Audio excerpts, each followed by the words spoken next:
Hello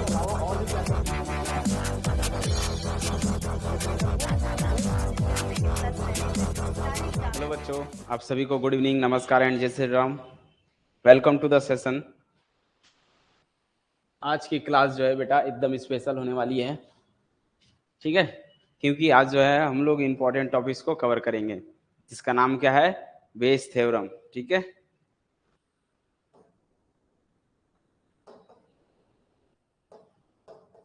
Bayes theorem. तो आज का जो टॉपिक है बेस थ्योरम पर हम लोग वर्क करेंगे। चलो रेडी हो क्लास स्टार्ट करने के लिए? बोलो।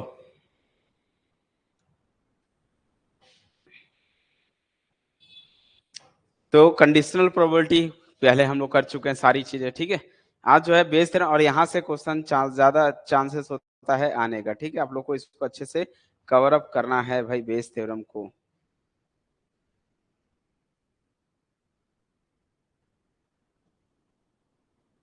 बोलो रेडी हो, क्लास स्टार्ट किया जाए। सब लोग रेडी हो? Good evening all of you, good evening.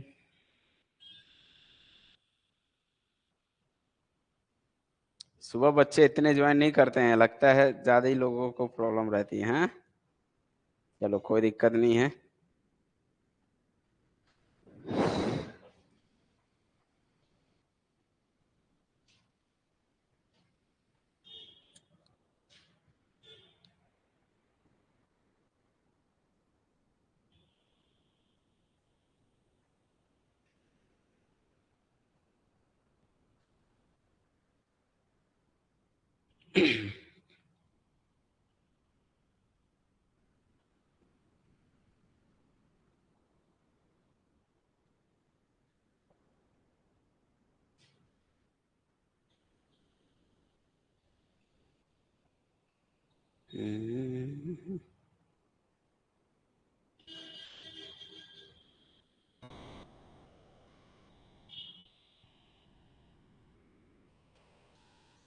चलो ठीक है, तो स्टार्ट करते हैं बेस थ्योरम। देखो बेस थ्योरम क्या कहता है, बेस थ्योरम के बेस पे कुछ क्वेश्चन को भी समझेंगे, ठीक है।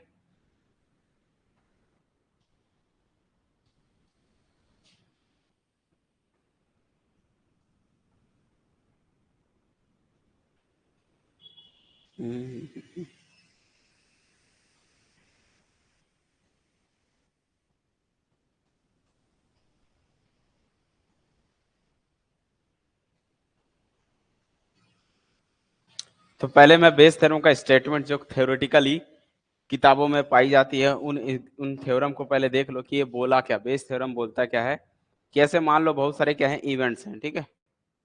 लेट E1, E2, E3 ऐसे डैश डैश डैश En, आपके पास n क्या है, इवेंट्स हैं, ठीक है। Be a set of events. ये मान लो आपके क्या है, इवेंट्स है, जो कैसे मिलकर बनता है, सैंपल स्पेस से, ठीक है। Associated with a sample space, with a sample space. तो सैंपल स्पेस के साथ मिलकर ये बनता है कौन, ये सारे events. E1, E2, E3 dash dash dash ऐसे जो En है हमारे आपके पास, ये सारे किसके हैं, सेट हैं, तो इवेंट्स के हैं, जो किस पर से मिलकर बनेगा, किसी सैंपल स्पेस से मिलकर बनता है, ठीक है। जहां पर ये सारी चीजें, वेयर ये जो लिख रहे हो आप E1, E2 है क्या चीज, वेयर ऑल EIs, जितने भी EIs हैं, मतलब E1 हो E2 है, सारे कैसे होते हैं, हैव नॉन जीरो। एक तो ये नॉन जीरो होते हैं, यानी कि जीरो नहीं होने चाहिए इसमें, नॉन जीरो प्रोबेबिलिटी वाले, probability, non zero probability of occurrence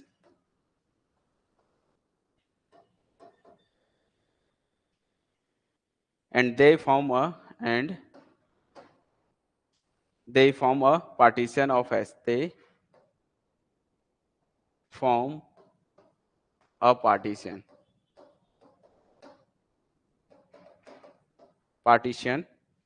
of S. और सेट S के पार्टीशन को डिनोट करता है। ठीक है, पार्टीशन भी समझाएंगे आपको क्या होता है। Let A be a events, let capital A कोई एक न्यू इवेंट है, ठीक है, let A be an event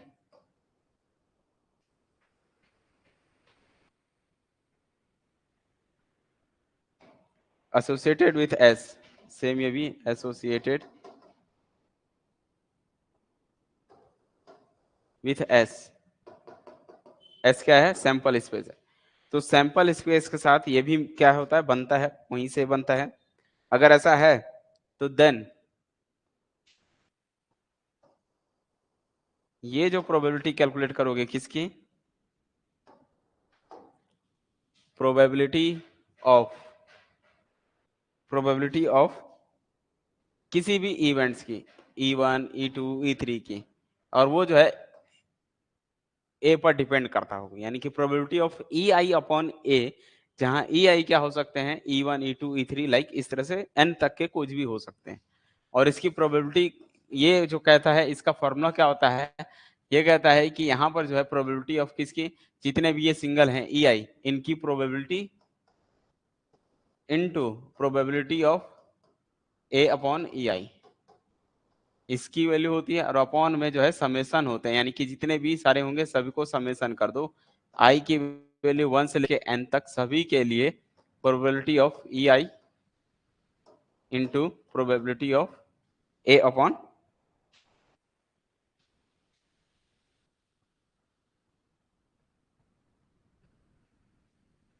probability of A upon E आई।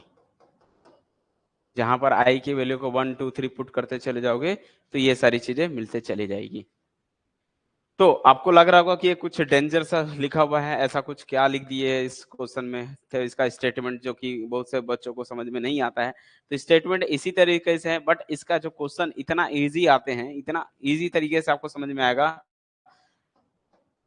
अभी आप पहले ये चीज को जान लो कि ये है क्या चीज है। E1, E2, E3 ये सारे आपस में क्या है? इवेंट्स हैं, और जो किससे मिलकर बना होगा? S से। और ये सारे कैसे होते हैं? Non zero probability. प्रोबेबिलिटी मतलब ऐसे इवेंट्स होने चाहिए जिसकी जो एम्प्टी ना हो, उसके अंदर कुछ ना कुछ एलिमेंट्स हैं ऐसे जिनकी प्रोबेबिलिटी जीरो ना हो, ऐसे EIs हैं, ठीक है।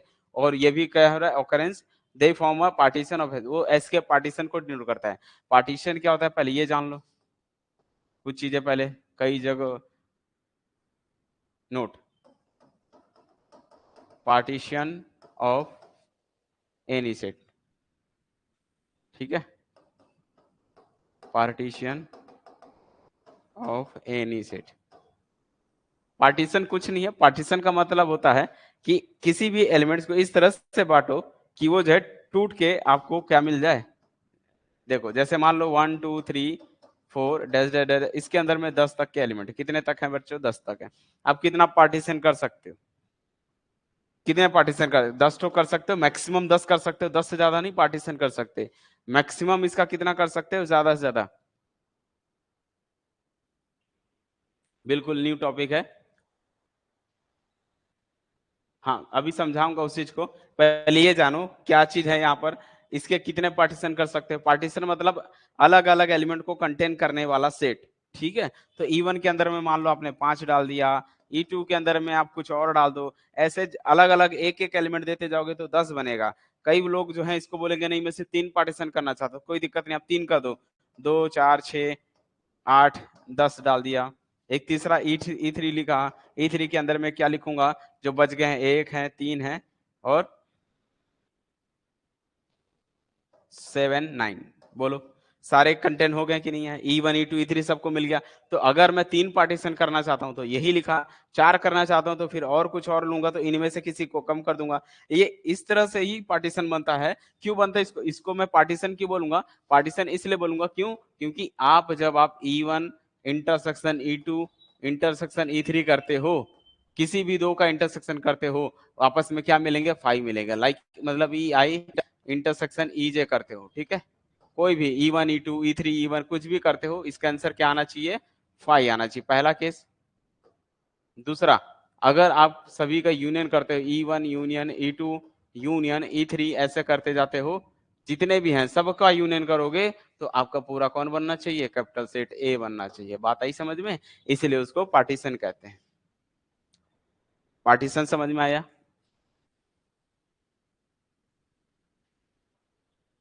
पार्टीशन समझ में आया? जितने सेट में हैं उन्हीं को ही आपको अलग अलग सेटों में एलिमेंट को उठा उठा के रख लेना है। आप अपनी मर्जी से कुछ भी रख लो, 2 4 6, किसी को भी जो मानना है। जैसे इसको जरूरी 3 में, 4 में, 5 में, 6 में, 10 में, 10 से ज्यादा आप नहीं कर सकते, क्योंकि इसमें मैक्सिमम 10 ही एलिमेंट है, तो 10 से ज्यादा नहीं जा सकता। आप बोलोगे इसका मैं 12 पार्टीशन कर दूं, तो नहीं, 12 नहीं हो सकते। क्यों? क्योंकि एलिमेंट में ही 10 एलिमेंट है। अगर आप सिंगल सिंगल भी देते हो तो ज्यादा से ज्यादा 10 ही जाएगा, 10 से कम ही जाएगा। ठीक है, तो हम पार्टीशन इन सेट को इसका पार्टीशन बोलूंगा। क्यों? क्योंकि इन सबका इंटरसेक्शन करके देखो, इसका इसके साथ या इसका इसके साथ, ये सारे आपस में डिफरेंट एलिमेंट्स को कंटेन करते हैं, तो इनका इंटरसेक्शन पाई जाएगा। लेकिन सबका यूनियन कर दो, सबका सबका कलेक्ट, ऑल का कलेक्ट कर दो, यूनियन कर दो, आपका वो सेट बन जाना चाहिए। तो ऐसे सेट को हम पार्टीशन ऑफ सेट कहते हैं। बात आई समझ में? नहीं नहीं, रिपीट नहीं कर सकता, फिर वो पार्टीशन नहीं बनेगा। अगर आप मैं मान लो एक और ने दे देते E4, और E4 में 1 5 6 दे देते हो, कोई दिक्कत, तो फिर ये पार्टीशन में नहीं होगा। क्यों नहीं होगा? क्योंकि ये कहीं ना कहीं है, ये कहीं ना कहीं है, वो सारे डिफरेंट डिसजॉइंट एलिमेंट्स को कंटेन करने चाहिए, अलग अलग एलिमेंट को रखने वाला सेट बनाना है। ठीक है, तभी उसको क्या बोला जाएगा, पार्टीशन बनाया जाता है। पार्टीशन मतलब अलग अलग वो चीजें इसमें नहीं होनी चाहिए, तब उसको हम बोलते हैं पार्टीशन। बात समझ में आई कि नहीं? बोलो भाई, पार्टीशन समझ में आया? तो पार्टीशन करने का मतलब होता है जो उस सेट में है वो सेट किसी और में नहीं होने चाहिए, लेकिन ऐसे होने चाहिए कि जब सबका यूनियन करोगे तो वापस जो बड़ा सेट था वो बनना चाहिए, और इंटरसेक्शन करोगे तो कुछ भी कॉमन नहीं आना चाहिए। E1 में ओनली 5 है, E1 में ओनली 5 रखा था, E1 में ओनली 5 है भाई। बोलो भाई, ये चीजें समझ में आई, यस या नो? पार्टीशन तो समझ में आया कि सेट का पार्टीशन क्या होता है। सेट का पार्टीशन उसको बोलते हैं जो अलग अलग एलिमेंट को कंटेन करके रखे, और सबका यूनियन करोगे तो ये बनना चाहिए बड़ा वाला सेट जहां से आ रहा है, और इंटरसेक्शन इनमें कुछ भी नहीं होना चाहिए, कॉमन नहीं होना चाहिए। ठीक है, कुछ भी कॉमन नहीं होना चाहिए, उसको पार्टीशन बोलते हैं। क्लियर है? अब अगर मैं बोलूं, अब मेरी बात को सुनो, अगर आप एक क्या कर रहे हो, थ्रो अ डाइस या roll a dice, throw a dice, जब आप डाइस को थ्रो कराते हो तो सैंपल स्पेस में क्या आएगा बेटा, तो 1 2 3 4 5 6 यही आएंगे। तो अगर मैं बोलूंगा भैया इवेंट मान लो, यहाँ पर E1 E2 E3 ऐसे कुछ इवेंट मान लो, और ऐसे इवेंट्स मान लो जितने भी आप बना सकते हो, कोई दिक्कत नहीं, जो भी इवेंट बनाना चाहते हो बनाओ, लेकिन ऐसा करना है कि ये सारे आपस में कैसे होने चाहिए, अलग अलग सेट बनना चाहिए। ठीक है, जैसे मान लो इसके अंदर में मैं बोल दिया कि भाई इसके अंदर में 2 और 4 हो, ठीक है, कोई दिक्कत नहीं है। इसके अंदर में 1 और 3 5 वाले हो जाए, ठीक है, कोई दिक्कत नहीं। कौन बच गया, कौन बच गया, 6, इसमें डाल दिया 6। ये सारे आपस में कैसे हैं, पार्टीशन बन गए। ये जो सेट है भाई, E1 E2 E3 is a partition of S. बात समझ में आई कि नहीं? क्लियर हुआ, यस या नो? जल्दी बताओ, क्या ये पार्टीशन समझ में आया? कि ये इन सब का यूनियन करके देखो यही बनेगा, इंटरसेक्शन करके देखो सब में अलग अलग है, सब में पाई जाएगा। क्या सबको समझ में आ गया, यस या नो? जल्दी बताओ। क्योंकि एक एक चीज यहाँ पर आपको छोटी चीजें आपको सबको समझ में आनी चाहिए। जहां थोड़ा सा भी मिस्टेक हुआ, समझ में नहीं आया, तो फिर हो सकता है वो आपको रटने टाइप का हो जाएगा, रटना टाइप हो जाएगा। ठीक है, और मैं नहीं चाहता कि आप लोग किसी सवाल को या किसी भी क्वेश्चन को आप रट्टा मारो। बोलो भाई, सबको आ गया समझ में कि पार्टीशन का मतलब क्या है? चलो ठीक है, आ जाओ, अब आ जाओ इस बेस थ्योरम में पढ़ते। अब आप बात समझ में आ गई, ये E1 E2 E3 EN सारे आपस में क्या पार्टीशन है इसके, यही बोलना चाह रहा था। इस फॉर्म में बनते हैं कि ये जो है कैसे होते हैं भाई, पार्टीशन होते हैं। इसके मतलब ये सारी चीजें,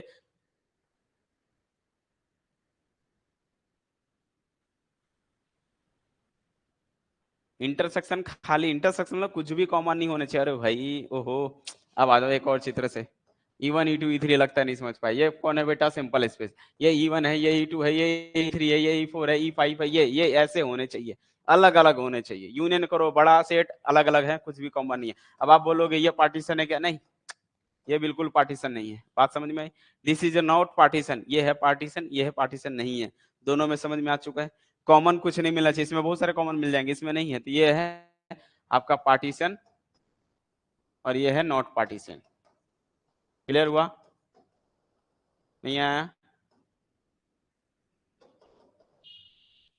बोलो भाई, पार्टीशन और नॉट पार्टीशन समझ में आ गया सबको? ये वाले से सेट बन रहे हैं E1 E2 E3, ये आपस में एस सैंपल स्पेस के पार्टीशन है। इसका मतलब इस इवेंट के अंदर में जो नंबर है वो किसी और में नहीं है, इसके अंदर में जो नंबर है वो किसी और में नहीं है, इसके अंदर में जो नंबर है वो किसी और में नहीं है। ये सारे अलग अलग नंबर वाले पार्टीशन के जो बने हैं। ये है आपका कौन सा?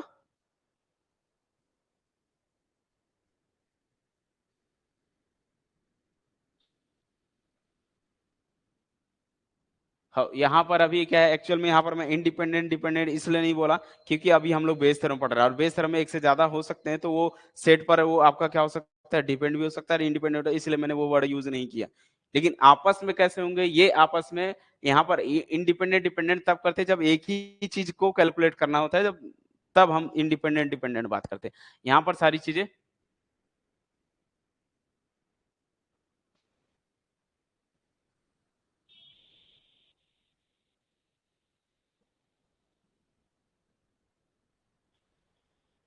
साउंड लैग कर रहा है,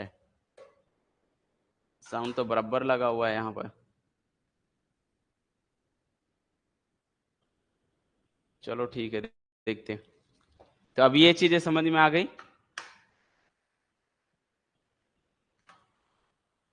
बोलो।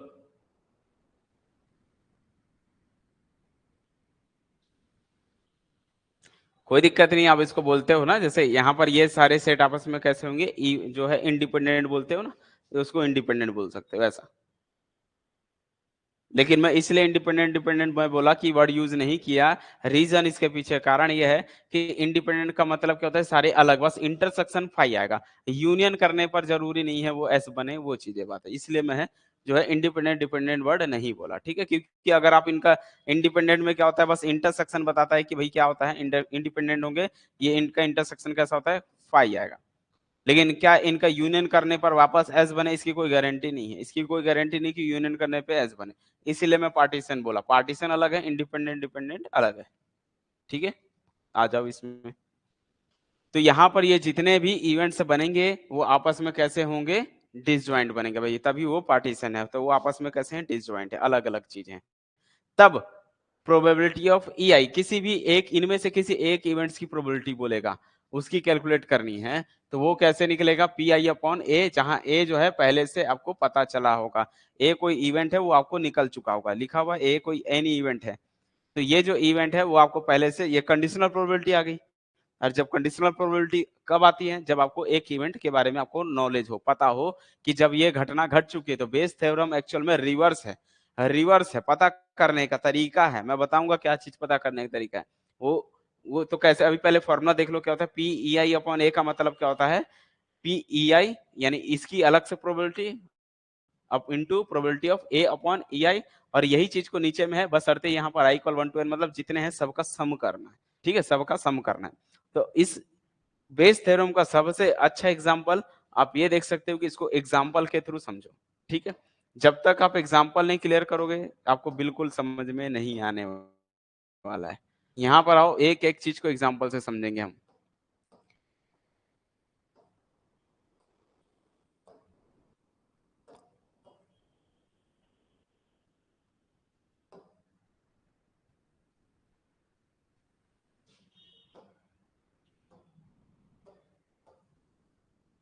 ये 3 बैग दिख रहा है, मान लो ये 3 बैग है भाई, कौन कौन से कलर के 3?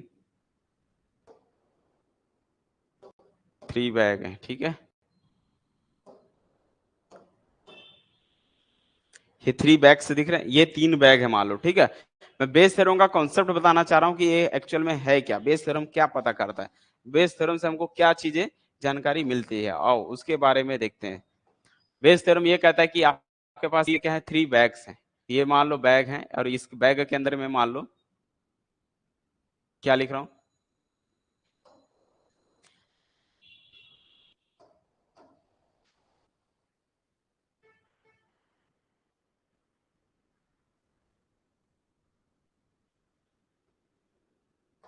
3 व्हाइट गेंद है, 2 येलो गेंद है, ठीक है। इसमें 2 येलो, 3 येलो, 4 येलो, इसमें 2 येलो या 3 येलो है, ठीक है, ये चीजें आ रही है समझ में। और इसमें जो है 2 वाइट गेंद हैं, ये बॉल है, बॉल बैग के अंदर में बॉल रखा गया, ठीक है, यानी कि कंचा बोल सकते हो जैसा भी। और इसके अंदर में एक वाइट गेंद है। चलो इसमें भी बढ़ा देता हूँ, वाइट गेंद की संख्या जो है, अच्छे से समझोगे सब समझ में आ जाएगा, पूरा बिल्कुल डिक्टो क्लियर हो जाएगा कि ये बेस थ्योरम एक्चुअल में है क्या। देखो ये मैंने 3 बैग दे दिया, फर्स्ट बैग, सेकंड बैग और ये थर्ड बैग, 3 बैग है आपके पास। अब आपको एक ही टाइप का याद रखना, अंदर में जो एलिमेंट्स होगा बैग के अंदर में, आपको सामने वाला 3 बैग दे दिया है, तीनों बैग के अंदर में व्हाइट गेंद और येलो गेंद की, व्हाइट और येलो कलर की गेंदें रखी गई है। इसके अलावा ऐसा नहीं होगा कि इसमें ब्लू डाल देगा तो इसमें नहीं, ऐसा नहीं, तब फिर बेस थ्योरम अप्लाई नहीं होगा। बेस थ्योरम तभी अप्लाई होगा जब अंदर के एलिमेंट्स कैसे हो, सेम क्वांटिटी वाले ही हो। मतलब अगर इसमें व्हाइट और ब्लू का कॉम्बिनेशन है तो हर जगह व्हाइट ब्लू का ही कॉम्बिनेशन वाले ही बैग देगा, तभी ये बेस थ्योरम अप्लाई होगा, अदरवाइज बेस थ्योरम अप्लाई नहीं होगा। ठीक है, बस सब में क्वांटिटी ऊपर नीचे होगी, ज्यादा कम ज्यादा होगा।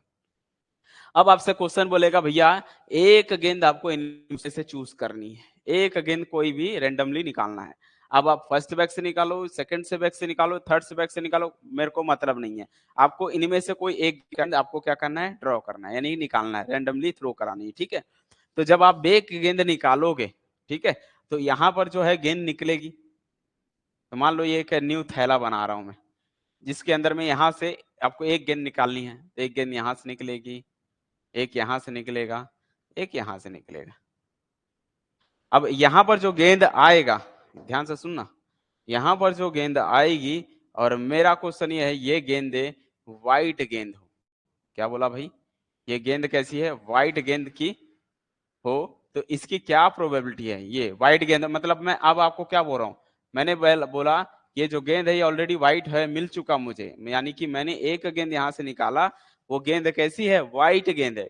तो इसकी अब क्वेश्चन ये है कि ये पता करो कि ये जो व्हाइट गेंद है, क्या गारंटी है कि ये सेकंड गेंद सेकंड बैग से ही निकला हो। तो क्वेश्चन ऐसे अराइव होता है, यानी कि जस्ट बैग, आपको पता चल चुका आंसर ये आएगा, लेकिन किसकी वजह से आया ये पता करना है, किसकी वजह से आया ये पता करना है, यानी कि रिवर्स जाना है आपको, कि ये जो व्हाइट गेंदे हैं, ये जो व्हाइट गेंद आई है, आपको ये पता करना है कि किसकी वजह से है। क्या बैग 1 की वजह से, 1 बैग का ये व्हाइट गेंद है, कि सेकंड बैग का व्हाइट गेंद है, कि थर्ड बैग का व्हाइट गेंद है।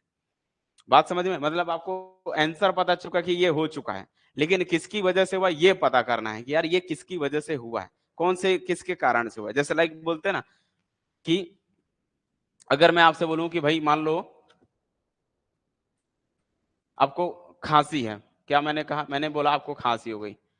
अब जैसे आपको खांसी हो गई तो बहुत सारे रीजन हो सकते, डिसीज तो बहुत सारे हो सकती है, एक हो सकता है कोविड हो सकता है, या जनरल नॉर्मल मौसम का वजह है, ठीक है, मौसम को दोष दे सकते हो, या फिर आपने ज्यादा आइसक्रीम वगैरह खा लिया है। तो मान लो ये 3 कारण है, तो मैं बोल रहा हूँ भाई खांसी तो हो गई है, आपको खांसी तो हो गई है, तो बेस थ्योरम ये कहता है कि ये पता करो कि ये खांसी किसकी वजह से हुई है, भाई कोविड की वजह से हुआ है। या ये पता करो इसकी क्या प्रोबेबिलिटी होगी कि ये खांसी जो है मौसम की वजह से हुआ है। फिर बोलेगा क्वेश्चन ये पता करो कि ये जो खांसी हुई है, आपको इसकी प्रोबेबिलिटी फाइंड करो कि इसकी क्या प्रोबेबिलिटी होगी कि ये खांसी जो है आइसक्रीम खाने की वजह से हुई है। बात समझ में आई, तो हमको रिवर्स जाना पड़ेगा, यानी कि रिवर्स, आपको आंसर पता चल गया ये हो गया, लेकिन किसकी वजह से हुआ ये पता करना है, और ये बताता है कौन, बेस थ्योरम बताता है। क्या कहानी कॉन्सेप्ट समझ में आ गया कि बेस थ्योरम का मतलब क्या था, जल्दी बताओ भाई। बेस थ्योरम का कॉन्सेप्ट समझ में आ गया कि भाई ये चीजें क्यों हुआ, किसकी वजह से हुआ ये पता करना है, यानी कि यहाँ जो निकल गया व्हाइट हो गया, आपको ये पता करना है कि ये व्हाइट गेंद के होने की प्रोबेबिलिटी, फर्स्ट बैग से होने की प्रोबेबिलिटी क्या होगी।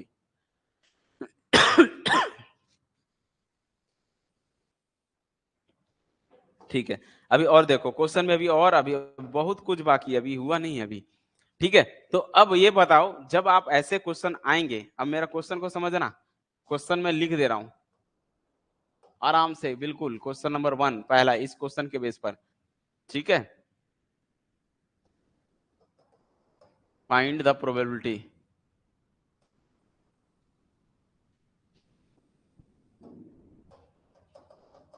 फाइंड द प्रोबेबिलिटी ऑफ,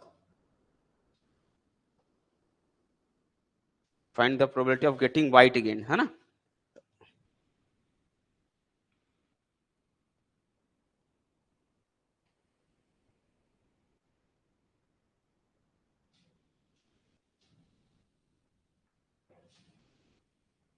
तो क्वेश्चन ऐसा आएगा, मैं चलो एग्जाम के जैसा क्वेश्चन है वैसा लिख दे रहा हूँ। क्वेश्चन ये है, आएगा इस टाइप से आएगा कि ये सारे बैग हैं, ये सारी चीजें इतनी दी हुई है, मैं डायरेक्ट आधा पॉइंट लिख दे रहा हूँ ऐसा। One ball is draw at random, ध्यान से समझिएगा, at random from one of the bag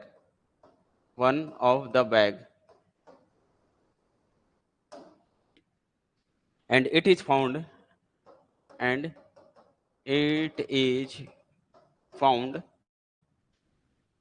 to be white.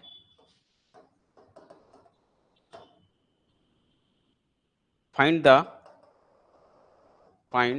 the probability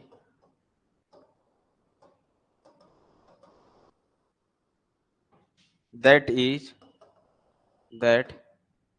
it was drawn bag from bag first.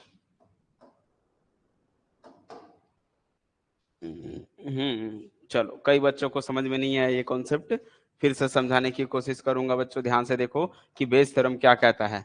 Bayes theorem ये कहता है आपको सबसे पहले 3 बैग दे देगा, 4 बैग दे देगा, 5 बैग दे देगा, कोई दिक्कत नहीं है, आपको 10 बैग दे दे, कोई इशू नहीं है, बैग की संख्या कुछ दे दिया। अब तक जो पहले पढ़े बेस थ्योरम और पहले वाले में क्या डिफरेंस है? पहले वाले में बेटा एक बैग देता था, एक बैग से गेंदे निकालते थे, अब आपको बैग के भी चॉइस बढ़ा दिया, यानी एक से ज्यादा बैग देगा। और इसमें भी जो गेंदे होंगी, याद रखना कलर का कॉम्बिनेशन सेम होगा, तीनों में सेम होगा, तभी तो हम वो कैलकुलेट करेंगे। अलग अलग होगा तो डायरेक्ट अलग अलग प्रोबेबिलिटी निकाल के जोड़ दोगे, लेकिन यहाँ पर क्या आपको लॉजिक देगा, ऐसा क्वेश्चन यार इसमें भी वही कलर के, इसमें भी वही कलर के, इसमें भी वही कलर के हैं, ज्यादा कम ज्यादा, ठीक है। फिर बोलेगा आपको आपको इनमें से एक गेंद निकालना है, तीनों बैग में से वन बैग आपको क्या करना है? बाहर निकालनी है। और वो जो बैग बाहर निकाले हो वो बोल रहा है कि वो व्हाइट गेंद आ गई, व्हाइट गेंद तो आ गई, लेकिन ये पता करो कि यार ये बैग किस बैग का व्हाइट गेंद है। क्या ये व्हाइट गेंद फर्स्ट बैग का है? तो व्हाइट गेंद होने की प्रोबेबिलिटी फाइंड करनी है, और ये बतानी है कि ये सेकंड बैग का है या फिर ये थर्ड बैग का है। ये चीजें पता करना बेस थ्योरम कहलाता है, ठीक है। बात समझ में आई कि नहीं? बोलो भाई।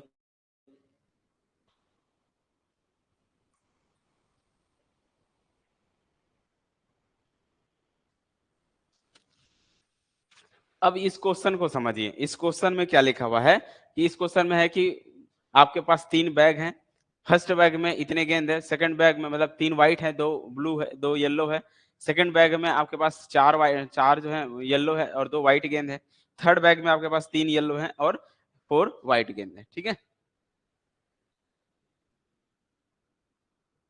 अब ध्यान सुनो, अब मेरा क्वेश्चन क्वेश्चन ये है, इसके आगे का क्वेश्चन ये है, आपको one ball is drawn at random, ध्यान से समझो ये क्वेश्चन, अगर आप समझ गए ना, लिख के ले लो, किसी को भी ऐसा कोई बंदा नहीं होगा जिसको बेस थ्योरम कॉन्सेप्ट समझ में नहीं आएगा, एवरी स्टूडेंट को ये सारी चीजें समझ में आ जाएगी।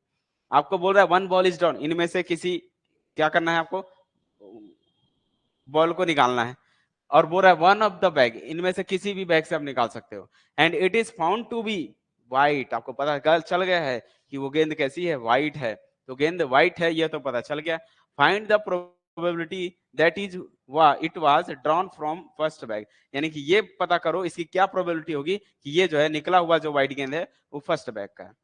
तो पहली बात ध्यान से समझते जाओगे, जो स्टेप बताऊंगा वो आपको एकदम से बिल्कुल समझना है बारीकी से।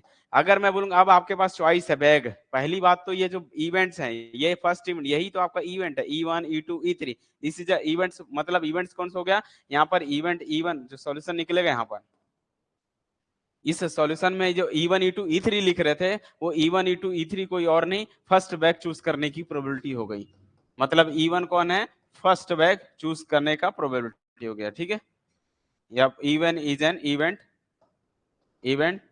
choose first bag. बात समझ में आई? तो ये जो E1 E2 E3 होता है वो आपको बैग फर्स्ट बैग चूज करने की इवेंट है। E2 मतलब से इवेंट कौन सा हो गया? सेकंड बैग चूज करने, बैग फर्स्ट, और इवेंट एक ऐसा इवेंट है चूज करने का क्या? बैग सेकंड, जो बैग सेकंड है उसको चूज करने की प्रोबेबिलिटी है। और E3 कैसे हो गए, इवेंट हो गए चूज बैग 3, तीसरे बैग को चूज करने की इवेंट हो गई। बात आई समझ में? तो E1 E2 E3 कितने बनेंगे भाई, 3 ही बनेंगे ना। क्यों? क्योंकि आपके पास 3 ही तो बैग हैं, 3 ही बैग को चूज कर सकते हो। तो इसने बोला है ना कौन से बैग से निकला हो। तो अब मेरा सवाल, पहले बैग को चुनने की, अब बैग के भी तो 3 है, 3 इवेंट हो गए। तो ये बताओ बैग चूज करने की प्रोबेबिलिटी कितनी होगी? तो प्रोबेबिलिटी कितनी होगी बताओ भाई, E1 की प्रोबेबिलिटी कितनी होती है भैया? आपको अब बैग चूज करने हैं। अगर मेरा सवाल आएगा बताओ बैग चूज करने की प्रोबेबिलिटी कितनी होगी, तो आप क्या बोलोगे? बैग चूज करने की प्रोबेबिलिटी कौन बता सकता है? 3 बैग आपके पास गिवन है, मैंने कहा तीनों में से किसी एक के बैग चूज करने की प्रोबेबिलिटी बताओ, तो आप कितना बोलोगे? 1/3। वेरी गुड, समझ गए। तो पहले कंसेप्ट क्या होता था, पहले हमारे पास सिर्फ एक बैग होता था, उसमें से गेंद चूज करने की प्रोबेबिलिटी होती थी। आज आपको बैग भी चॉइस करने की प्रोबेबिलिटी फाइंड करनी पड़ेगी। यानी कि अगर मैं आपसे बोलूं फर्स्ट बैग चूज करने की प्रोबेबिलिटी, यानी कि प्रोबेबिलिटी ऑफ E1 कितना होगा, तो आप बोलोगे भैया फर्स्ट बैग चूज करने की प्रोबेबिलिटी 1/3 होगा। टोटल 3 बैग है, 3 में से कोई भी निकलेगा उसकी इवेंट कितनी होगी, प्रोबेबिलिटी 1/3 होगी। क्या प्रोबेबिलिटी ऑफ, ये बताओ, E2 की प्रोबेबिलिटी कितनी होगी? 1/3 होगी। E3 प्रोबेबिलिटी कितनी होगी? तीनों बैग के चूज करने की प्रोबेबिलिटी 1/3 होगी। क्या सबको समझ में आ गया? अभी एक एक चीज समझा रहा हूं, अभी तो सिर्फ बैग चूज करने की प्रोबेबिलिटी। अब अगर मैं आपसे बोलूं बताओ E1 E2 E3 है अलग अलग कि नहीं? पहला बैग अलग है, दूसरा बैग अलग है, तीसरा बैग है, तो अलग अलग। तो ये E1 E2 E3 आप इनका इंटरसेक्शन करोगे कुछ भी कॉमन नहीं आने वाला, क्योंकि अलग अलग बैग है। हाँ, यूनियन करोगे तो कंप्लीट बैग बन जाएंगे, यूनियन करोगे तो पूरा बैग आ जाएगा। तो E1 E2 E3 समझ गए, यानी कि प्रोबेबिलिटी कितनी हो गई यहां तक? हम बोल सकते हैं प्रोबेबिलिटी ऑफ E1 हो या E2 हो या प्रोबेबिलिटी ऑफ E3 हो, तीनों के चूज करने की प्रोबेबिलिटी कितनी होगी? 1/3 होगी। आई बात समझ में? चलो ठीक है, यहां तक तो आ गया, क्लियर हो गया, राइट। अब आते हैं हम क्वेश्चन को आगे बढ़ते हैं। अभी तो मैंने पहले ये चूज कर लिया कि भैया 3 बैग में से एक के बैग चूज करने की प्रोबेबिलिटी इतनी हो गई। अब सुनो, अगर मैं बोलूं आपसे कि ये बताओ फर्स्ट बैग से हमको कौन सा बैग पता, कौन सा गेंद पता करना है? व्हाइट गेंद, ठीक है। अगर मैं बोलूं फर्स्ट बैग से व्हाइट गेंद होने की प्रोबेबिलिटी बताओ कितनी होगी? फर्स्ट बैग से व्हाइट होने की प्रोबेबिलिटी, व्हाइट क्यों निकालो? क्योंकि क्वेश्चन में हमको व्हाइट फाइंड करनी है, पहले ही बोल दिया। यानी कि यहाँ पर जो ए होने वाला है E1 E2 E3 तो ये हो गए, और ए क्या है? ए वो इवेंट है, यानी व्हाइट होने का इवेंट है। ए कौन सा है? व्हाइट बॉल होने की probability, happening white ball, white ball होने का इवेंट कौन है? ए है। तो इसका मतलब प्रोबेबिलिटी ऑफ ए, भैया ए की जो प्रोबेबिलिटी होगी वो तो डिपेंड करती है किस पर? बैग E1 पर, बैग E2 पर, बैग E3 पर। बात समझ में आई कि नहीं? ये तो कंडीशनल लगेगा ना भाई। कंडीशनल क्यों लगेगा कंडीशनल? अरे भाई आप जो बोल रहे हो ए की प्रोबेबिलिटी फाइंड करो, लेकिन ये तो E1 पर अलग से निकलेगा, प्रोबेबिलिटी ऑफ ए की E2 के लिए अलग से कंडीशनल, क्योंकि वो डिपेंड कर रहा है ना आप कौन से बैग से निकाल रहे हो। तो जब मैंने पहले कराया था कि जब डिपेंडेंट हो जाए तो कंडीशनल लगेगा, अगर ये इंडिपेंडेंट होते तो डायरेक्ट ये पीए के बराबर होगा। लेकिन ये इंडिपेंडेंट तो है नहीं, क्योंकि आप जो व्हाइट गेंद निकाल रहे हो वो डिपेंड करता है कौन से बैग से निकाल रहे हो। फर्स्ट बैग से अलग प्रोबेबिलिटी, सेकंड बैग से अलग प्रोबेबिलिटी, और थर्ड से अलग प्रोबेबिलिटी निकलेगी। बात आई सबको समझ में? तीनों बैग से अलग अलग निकलेगा व्हाइट गेंद होने की प्रोबेबिलिटी। अब आ जाओ, यहां से जो निकलने वाला है प्रोबेबिलिटी ऑफ किसकी? A/E1 बोलूंगा। क्यों? ये जो है ए जो व्हाइट गेंद निकलेगा वो क्या होगा, कौन से पर डिपेंड कर रहा है?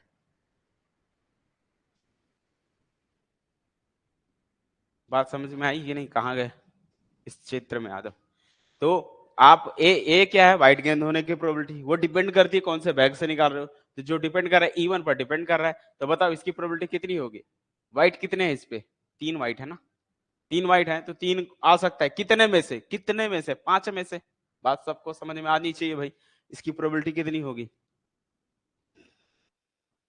वेरी गुड, 3/5 इसका आ गया। इसका कितना होगा इस लाइन का? प्रोबेबिलिटी बताओ। ए की तो ए मींस व्हाइट होने की प्रोबेबिलिटी, लेकिन किस में से? E2 में से कितनी होगी भाई? तो 2/4, 2/6, 2/6, 2/6 मतलब 1/3 ही हुआ। बात समझ में आई? 2/6 मतलब 4 2 6 हो गया ना, 2/6 मतलब 1/3 हो गया। अच्छा, इसमें से बताओ प्रोबेबिलिटी ऑफ व्हाइट गेंद होने की प्रोबेबिलिटी, लेकिन E2 E3 पता चल चुका है, E3 में से निकालना है तो कितना आएगा? तो व्हाइट तो 4 दिख रहा है, टोटल कितने हैं? 4 3 7 है, 4/7 आएगा। यस या नो, जल्दी बोलो। ओके ठीक है। अब मेरा सवाल आता है, अब हमको क्या पता करना है? हाँ, व्हाइट गेंद, यहां तक तो आप कर चुके। पहले बैग चूज किए और बैग से व्हाइट गेंद बोलेगा तो व्हाइट गेंद निकालने का, अगर येलो बोलेगा तो येलो का निकाल लेना, कोई इशू नहीं है। अब यहां मुझे जिसका चाहिए ये वाला चाहिए, व्हाइट गेंद है, पता चल चुका व्हाइट गेंद है। कौन से बैग से हो? फर्स्ट बैग से। तो आपको कुछ नहीं, एकदम सिंपली यहाँ पर ये निकाल लो, कितना कितना आया? 1/3 आया, 1/3 आया, इसका 5/7 क्या है? 4/7, ये है 4/7। ठीक है, अब ध्यान से सुनना, प्रोबेबिलिटी का फॉर्मूला लगाने जा रहा हूं। प्रोबेबिलिटी आपको क्या फाइंड करना है? कौन से बैग है, बैग की प्रोबेबिलिटी फाइंड करनी है ना। कौन से बैग से? फर्स्ट बैग से।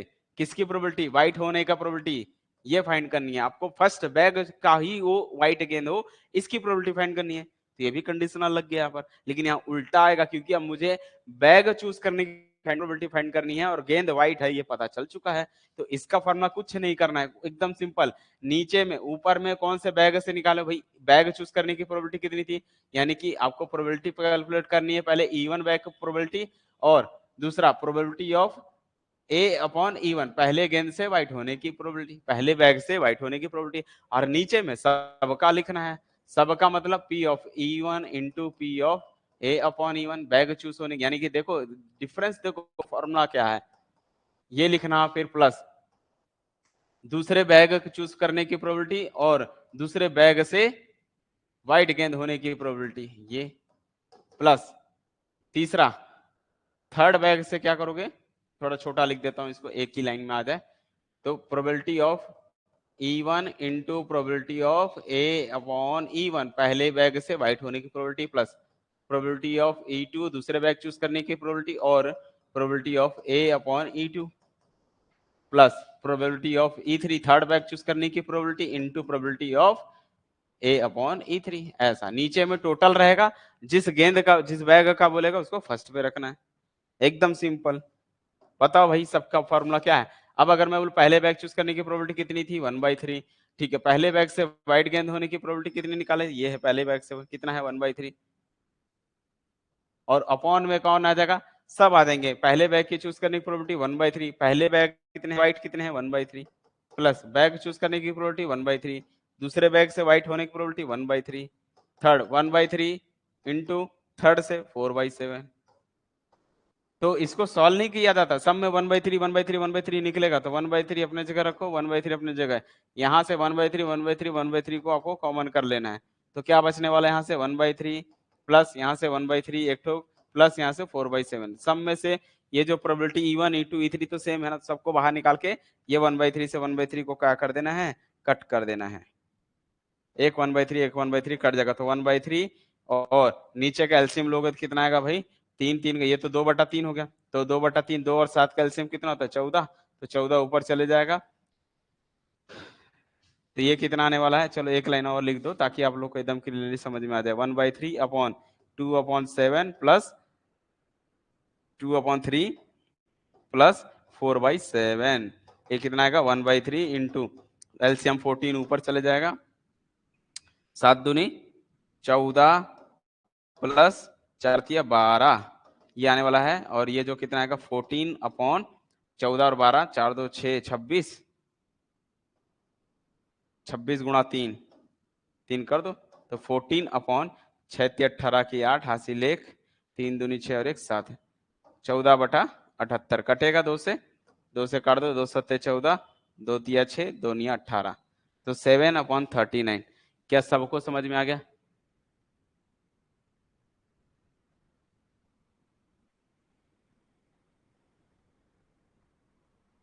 ओके, क्या बोल रहे हो? फर्स्ट बैग से व्हाइट होने की प्रोबेबिलिटी कितनी है? कितनी है टोटल? हो 5 है क्या? 3/5 है। चलो ठीक है, कोई दिक्कत नहीं है, मेरे से मिस्टेक हो गया, बाय मिस्टेक, कोई दिक्कत नहीं। 3/5 है ना, व्हाइट है कितना? 2 व्हाइट 3 है तो 3/5, ठीक है, कोई दिक्कत नहीं। इधर 3/5, 3/5 हो जाएगा, तो यहाँ पर कितना आ जाएगा? फर्स्ट बैग से व्हाइट होने की प्रोबेबिलिटी 3/5, ठीक है। यहाँ भी कितना आएगा 3/5। तो ये जो है 3/5, ये तो 3 3 कैंसिल हो गया, बाद में देखेंगे, अभी मत काटो। यहाँ पर कितना आएगा 3/5 प्लस कितना आ जाएगा, ऊपर से 3/5 है, नीचे से भाई एलसीएम 3 5 7 का निकालोगे तो कितना आने वाला है 3 5 7 का, 7 3 21, 21 गुणित 5 करोगे तो 5 एकम 5, 5 दूनी 10, 105 हो जाएगा, ठीक है। और ऊपर में जाएगा 7 3 21, 21 गुणा 3, 3 गुणा 21 प्लस 5 7 35 ऊपर जाएगा प्लस और 5 3 15, 15 चौक 60, नहीं बस इसको सॉल्व कर लेने, कैलकुलेट कर लेने, ठीक है। आया समझ में? ओके ठीक है, 63/158 है ना।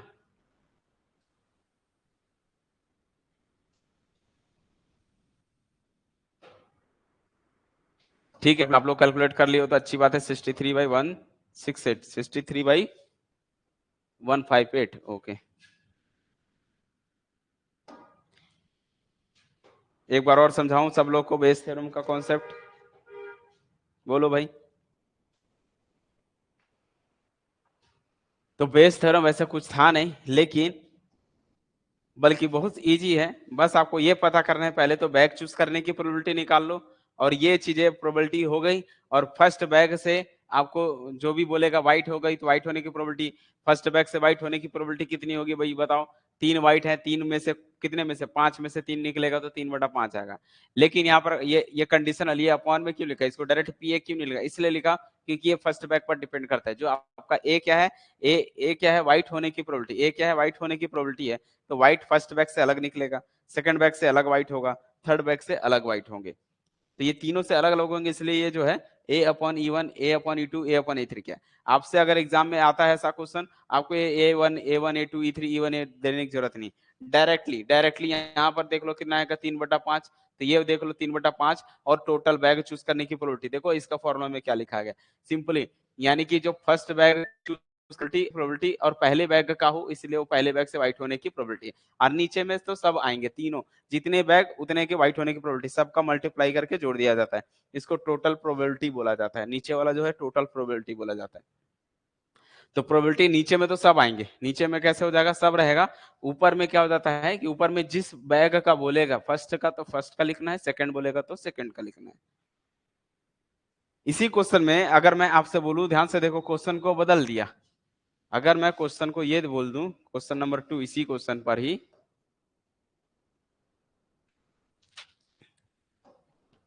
Draw one ball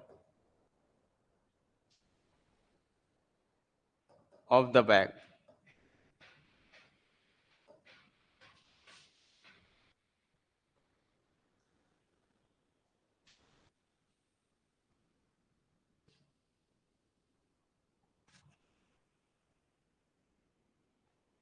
at random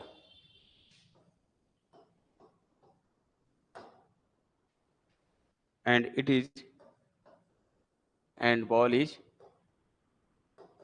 yellow. What is the probability? What is the probability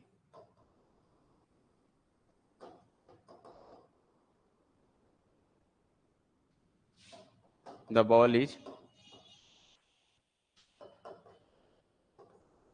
from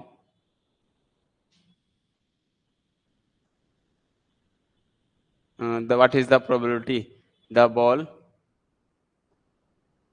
ये जो बॉल है वो क्या है,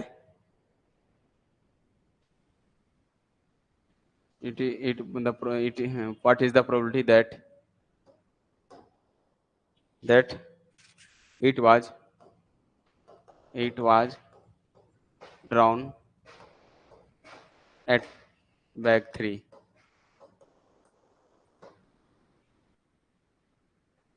क्वेश्चन को समझिए, पहले क्वेश्चन को समझना बहुत जरूरी है। क्वेश्चन क्या बोल रहा है इसमें, इसका मतलब आपको पता होना चाहिए। क्वेश्चन ये बोल रहा है एक गेंद आपको क्या करना है, ड्रॉ करना है, draw one ball of the bag, इन तीनों बैग में से कोई एक गेंद निकालना है और वो जो निकाल रहे हो वो येलो कलर की बॉल है, पहली बोल दे एंड बॉल इज येलो, पहले ही पता चल गया जो बॉल निकाले हो वो कौन सी गेंद है, येलो है। अब आपसे ये पूछेगा कि भैया व्हाट इज द प्रोबेबिलिटी, इसकी क्या प्रोबेबिलिटी होगी कि ये जो बॉल है निकला है येलो कलर का वो कौन से बैग से निकला है, थर्ड बैग से निकला है। कौन से बैग से निकला है, थर्ड बैग से निकला है।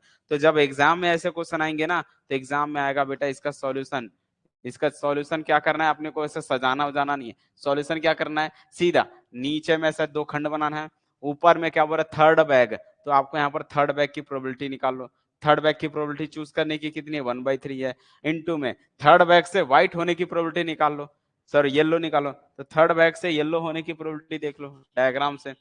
थर्ड बैग से येलो होने की प्रोबेबिलिटी कितनी होगी, तो 3/7 हो जाएगा, 3/7, तो येलो होने का प्रोबेबिलिटी कितना हो गया, 3/7 बोलोगे। और नीचे में तो सब आएगा, फर्स्ट बैग के चूज करने की प्रोबेबिलिटी गुणा फर्स्ट बैग से येलो होने की probability plus second bag choose करने की प्रोबेबिलिटी, सेकंड बैग से येलो होने की probability plus third bag choose करने की प्रोबेबिलिटी और थर्ड बैग से येलो होने की प्रोबेबिलिटी, बस इतनी कैलकुलेट कर देनी है और सबको सॉल्व कर लेना है। तो अब मैं बोलूंगा फर्स्ट बैग से येलो कितने बार निकलेगा, तो फर्स्ट बैग से येलो आपको देखना पड़ेगा, दो ही है, कितने में से, 5 में से, तो 2/5 बोलोगे, तो यहाँ पर 2/5 हो जाएगा। सेकंड में से कितने, सेकंड में देख लो कितने येलो हैं, सेकंड में देखो येलो, सेकंड में येलो 1 2 3 4 है, कितने में से, 6 में से, तो कितने हो गए 4/6, 4/6 मतलब 4/6 लिखो या 1/3 लिख लो। यहाँ पर कितने हैं, 3/7, 7 में से 3 है, बस खत्म।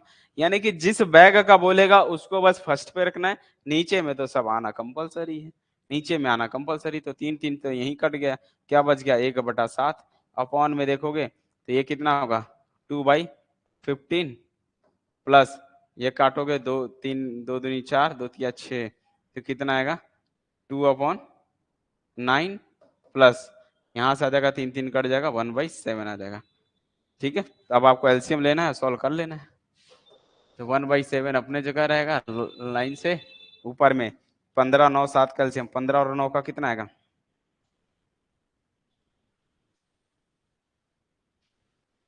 15 है और 9 है, 7 का तो अलग ही है, तो 15 और 9 का पहले निकाल लो, तो 15 और 9 का कितना आएगा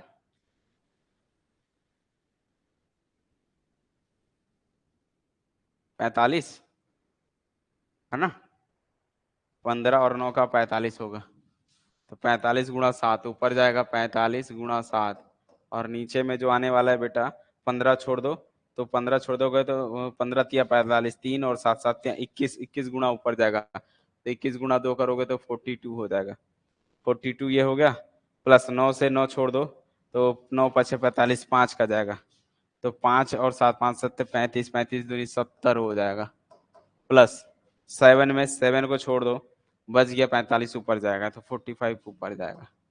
ये तो 7 से ये 7 कट गया, ऊपर बचा 45, नीचे बचा 5 2 7 और 4 4 8 और 8 7 7 14 1 15, 45/157। वेरी गुड, सब लोग का आ गया, क्या सबको समझ में आ गया कि किस तरह से वर्क करना है, बेस थ्योरम का मतलब क्या, जल्दी बताओ, अब कमेंट करो और बताओ मुझे कि हाँ भाई हम सबको जो है बेस थ्योरम का कॉन्सेप्ट समझ में आ गया। यहाँ पर बताओ भाई।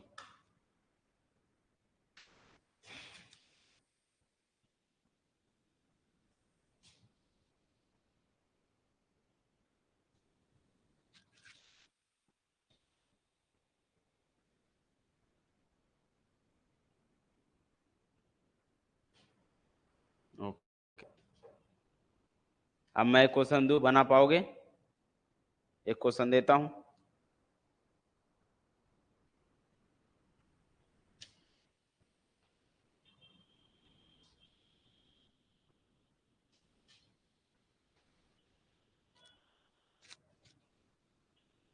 कोई दिक्कत नहीं, अगर आपको दो गेंद निकालने बैठेगा कोई दिक्कत नहीं है, इसी में भी हो सकते थे, ये मैंने 1 के लिए बनाया, ठीक है ध्यान सुनना, ये मैंने 1 गेंद के लिए बनाया, अगर जैसे ही एक से ज्यादा गेंद होती है तो मैंने आपको सिखाया था ना कॉम्बिनेशन लग जाएगा, जब भी एक से ज्यादा गेंद होता, अगर यहाँ पर 1 बॉल के जगह 2 बॉल बोलता तो फिर यहाँ पर कॉम्बिनेशन हो जाता। तो ये जो 3/7 है ऐसा नहीं होता, फिर यहाँ पर 7C2 ऐसा 7 कॉम्बिनेशन वाला यूज हो जाता।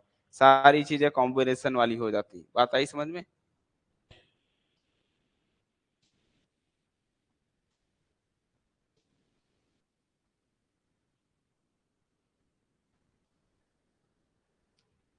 ये बोला है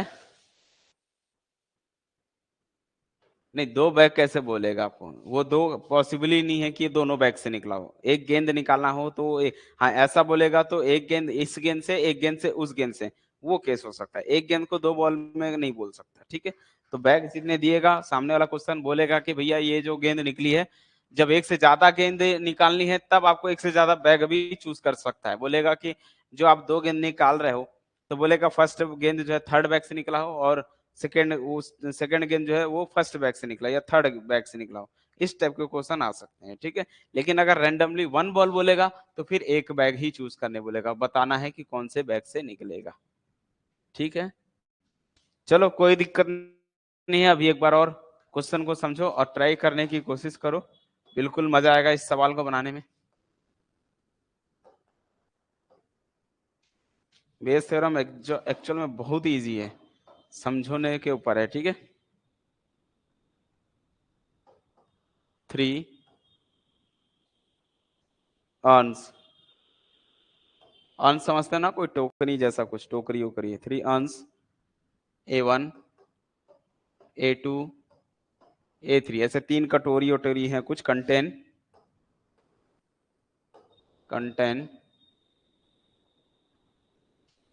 रेस्पेक्टिवली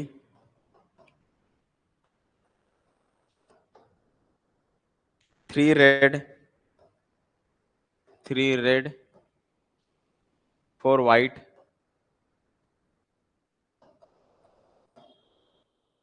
1 ब्लू। ये पूरा फर्स्ट बैग से, ठीक है। फिर सेमी कॉलम लगा हुआ है, 1 रेड, 2 white, 3 ब्लू, एंड एक लास्ट तीसरे बैग से 4 red, 3 white, 4 red, 3 white, 2 blue balls।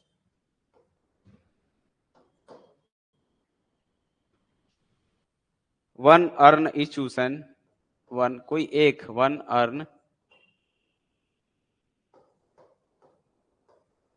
One urns is chosen at random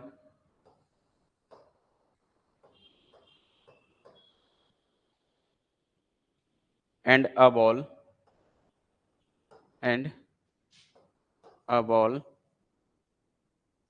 is without drawn, withdrawn, withdraw। It is found to be, it is found to be red। Find the probability, find the probability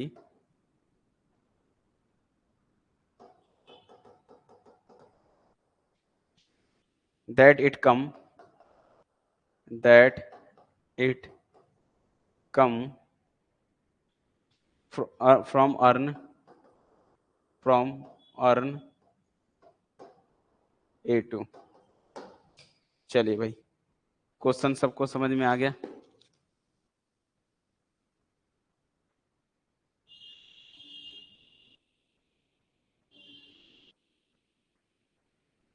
करेंगे अभी दो दो वाले, अभी एक वाले पहले कर लो, फिर दो वाले भी करेंगे, ठीक है। सेकंड दो दो ऑप्शन वाले, 3 ऑप्शन वाले भी करेंगे। इस क्वेश्चन में क्या कह रहा है, आपको सबको समझ में आ गया ये क्वेश्चन? 3 अर्न है, 3 टोकनी जैसा कुछ चीज है जिसमें कंटेन करते हैं रेड कलर के, व्हाइट कलर के, ब्लू कलर के बॉल। भैया जो कॉम्बिनेशन देगा कलर का वही बैग अलग अलग या टोकनी में भी वही होने चाहिए। अलग से कुछ ज्यादा देगा तो फिर बेस थ्योरम काम नहीं करेगा। बेस थ्योरम कहता है कि जो आप अर्नस ले रहे हो या फिर टोकनी ले रहे हो या बैग ले रहे हो, वो सारे में कलर कॉम्बिनेशन सेम होना चाहिए, ठीक है। तो 3 रेड 4 व्हाइट 1 ब्लू फर्स्ट में है, 1 रेड 2 ये दिया हुआ है। थर्ड वाले में क्या कर दिया, 4 रेड 3 व्हाइट 2 ब्लू दिया हुआ है। आपको इनमें से कोई एक अर्न चूज करनी है और वहां से एक गेंद निकालनी है, और वो गेंद कैसी हो, रेड हो। इसकी क्या प्रोबेबिलिटी होगी कि वो जो रेड निकला है वो अर्न A2 से निकला है। अब ये आप लोग को सॉल्व करके बताना है इसका आंसर क्या आने वाला है। जल्दी सॉल्व करके मेरे को बताओ answer. I am waiting your answer, you are getting your answer.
हाँ A3 लिखा हुआ है, A2 लिखा हुआ है कि A3 बोला मैं, A2 बोला ना, A2 लिखा हूं तो A2 से निकालना है, ठीक है।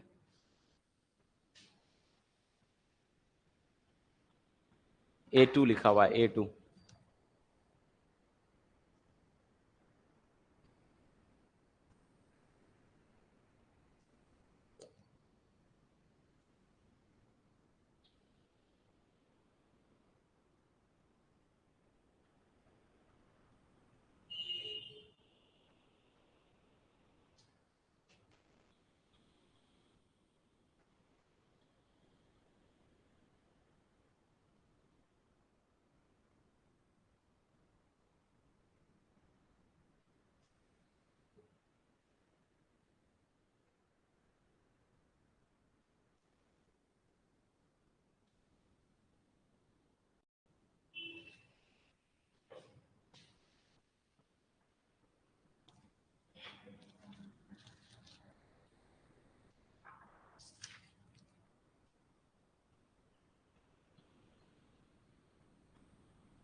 ओके, तो बहुत से बच्चों लोग का 12/71 आ रहा है, ठीक है।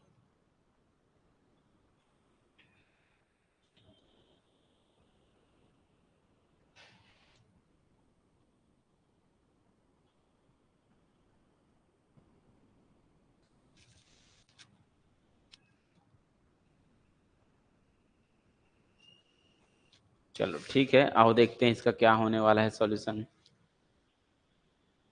तो इसका शॉर्टकट ये कहता है कि सबसे पहले तो कितने बैग हैं, 3 बैग हैं।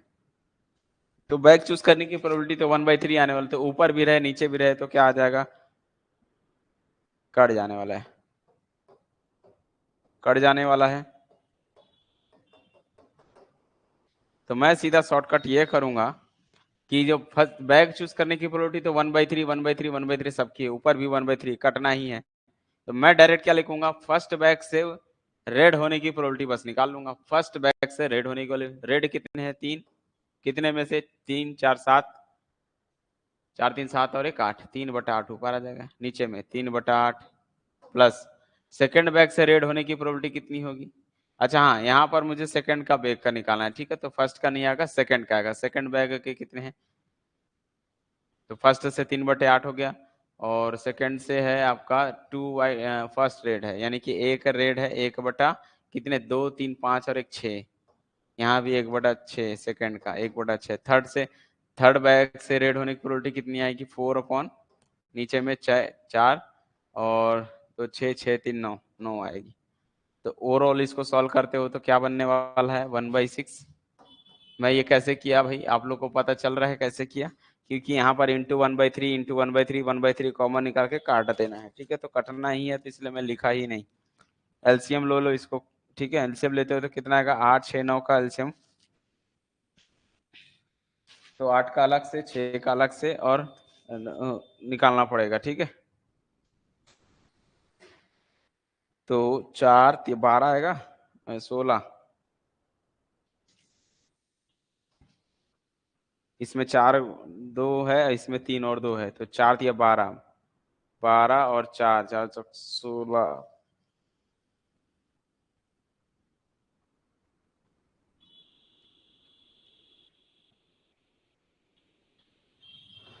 ठीक है, कैल्शियम ले लो भाई। इस कैल्शियम लोगे तो कितना आएगा, 8 का 6 का जब आप कैलकुलेट करोगे, बाकी 9 का तो 9 ही आने वाला, क्योंकि 9 का कॉम्बिनेशन इससे नहीं है, तो 9 का तो 1 ही आएगा। बाकी यहाँ पर 8 और 6 को निकालने के लिए आप 4 का इस्तेमाल करोगे, 4 दूनी 8, यहाँ 6 का 6 ही रहेगा, तो 2 से जाएगा 1 और 3 बनेगा, तो 3 ये है गया 9 गुणा 4 × 12 दूनी 24, ठीक है। तो 9 × 24 आ जाने वाला है। 9 इंटू कितना आएगा, 24, इन 3 दूनी 6 चौक 24 हो गया, तो 9 × 24 होगा। तो 8 का टेबल पढ़ो कितने बार में कटेगा, 8 × 24 3 बार में, तो 3 बार में जाने वाला है। तो कितना बचेगा, यानी कि 8 को छोड़ दिया जाए तो किसे 9 × 27, ऊपर कितना जाने वाला, 27, 3 गुणा 27 करोगे, प्लस 6 का टेबल पढ़ो, 6 के कितने बार में कट रहे हैं, तो 3 दूनी 6 कटेगा, तो 9 गुणा 4 9 चौक 36 ऊपर जाएगा, तो यहाँ पर 36, प्लस 9 का टेबल पढ़ो, 9 कट गया तो बच गया कौन, तो 4 गुणा 2 गुणा ये 4 × 12, 12 गुणा 2 24, 24 यानी कि 4 गुणा 24। अब ये जो है कितना आने वाला, 1/6 इंटू 9 उसके बाद इसको सबको ऐड करना है मल्टीप्लाई करके, ठीक है। तो 7 × 21 की 1 कैरी 2 और 3 दूनी 6 7 8 81 प्लस 36 प्लस 4 4 जा 16 96। ये कटेगा, कितना कटेगा, 6 चौक 24, 4 से कट गया, तो 9 चौक 36 हो गया, ऊपर नीचे में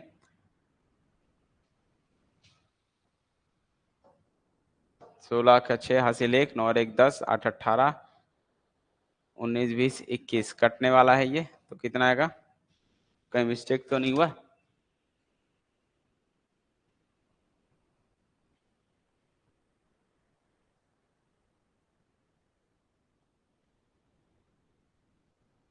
क्या मिस्टेक हो गया क्या कहीं,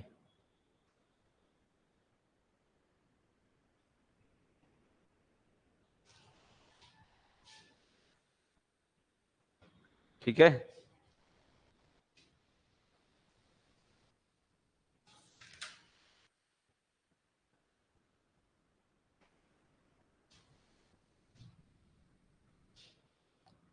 वन बाई सिक्स, ठीक तो है, ऊपर 1/6 आएगा, नीचे में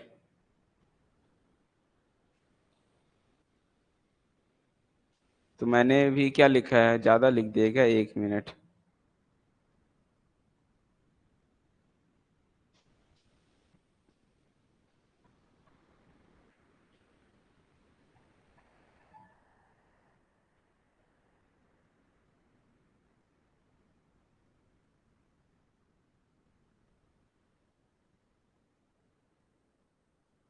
ये जो है 3 से जाता है 72 में, कहीं एलसीएम में शायद मिस्टेक कर दिया हूँ। 6 8 9 का एलसीएम जब निकालोगे तो 2 से जाएगा, 2 × 6 2 चौक 8 3 9, ठीक है।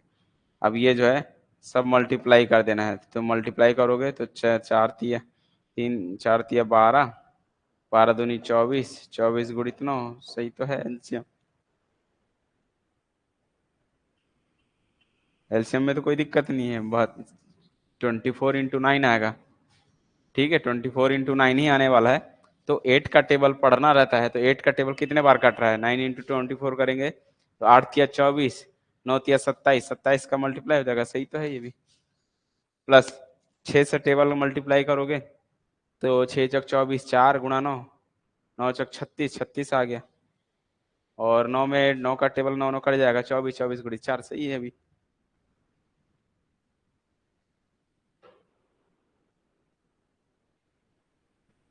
आवाज इको में आ रहा है, साउंड क्लियर नहीं है।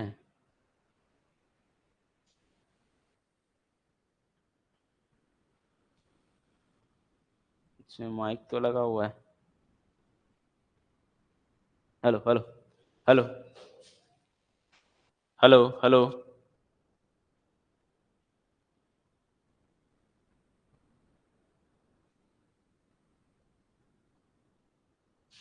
ठीक है, तो इसको काटने पे 12/71, तो कटेगा ये, है ना।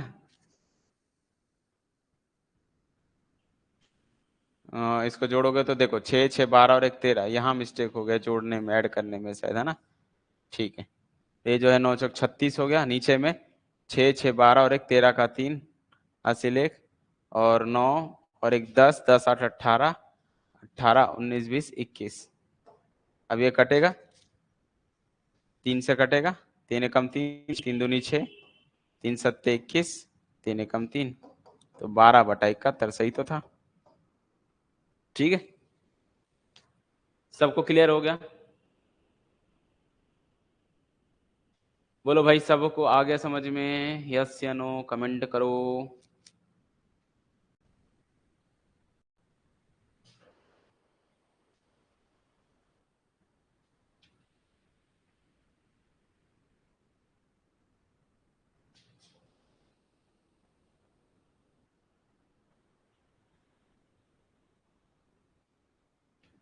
अब एक से ज्यादा गेंदे आपको चूज करने के दिया जाए, ठीक है।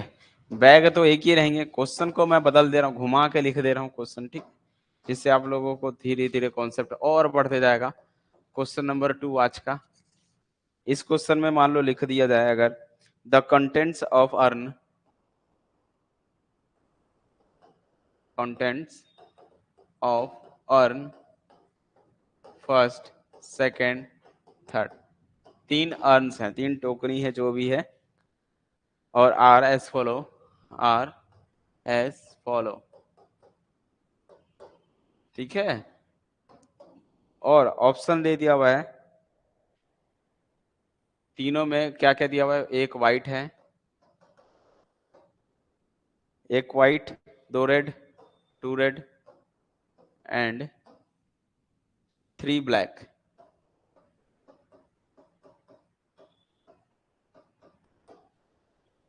सेकंड में है 2 white, 3 red and 1 black ball.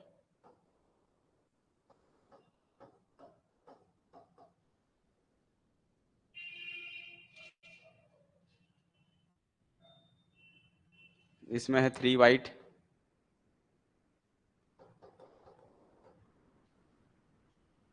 1 red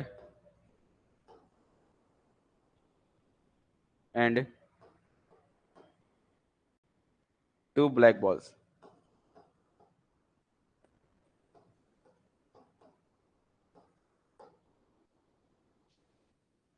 One urn is chosen, 1 urn is chosen, एक टोकनी आपको चूज करनी है, and 2 ball, 2 balls draw, 2 ball आपको क्या करने हैं, निकालने हैं,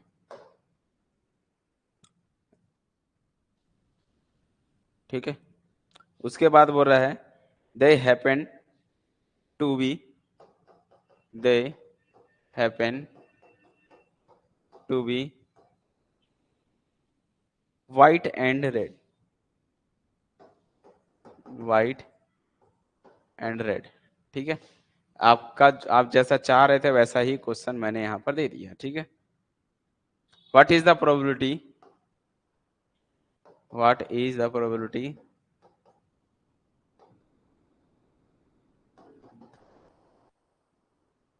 that they come from that they come from earn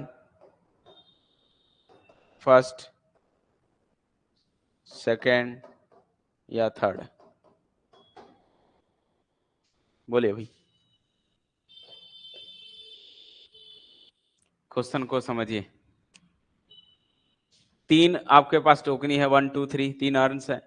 पहले वाले में फर्स्ट वाइट, एक वाइट है, दो रेड है, तीन ब्लैक है। दूसरे में दो वाइट, तीन रेड, एक ब्लैक है। देखो ये तीन वाइट, एक रेड, दो ब्लैक है, ठीक है। आपको इनमें से कोई एक बैग चूज करनी है और दो गेंदे निकालनी है।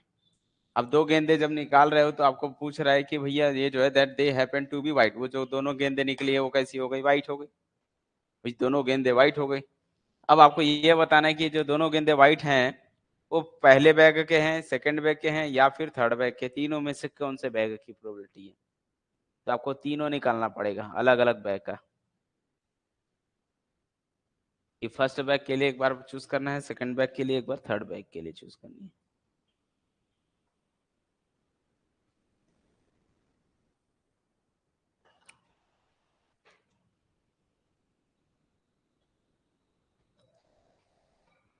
तो बैग चूज करने की प्रोबेबिलिटी तो सेम हो गई, क्योंकि तीन बैग हैं, तीन बैग चूज करोगे तो बैग चूज करने की प्रोबेबिलिटी तो तीन हो गई, एक 1/3 हो गई। लेकिन गेंदे जो है दो निकालनी है तो गेंदे में चेंजेस आ जाएगा। कौन सी गेंदे निकालनी टू बी फर्स्ट, कौन सा बोल रहा है? व्हाइट गेंद। तो व्हाइट का निकालना है भाई, पहले बैग से व्हाइट गेंद निकालो, दो चूज करनी है, ठीक है। फिर सेकंड से, फिर थर्ड से।